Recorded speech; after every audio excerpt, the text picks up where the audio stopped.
大家好，我哋今日嚟參觀一個日龍灣實用面積1776尺嘅4房單位。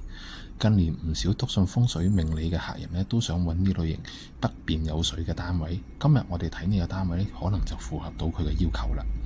日龍灣呢係由順和發展，共有546個單位，但係只有前排呢個單位呢，先可以飽覽咁靚嘅吐露港景觀。我哋都睇一睇單位嘅簡介啊！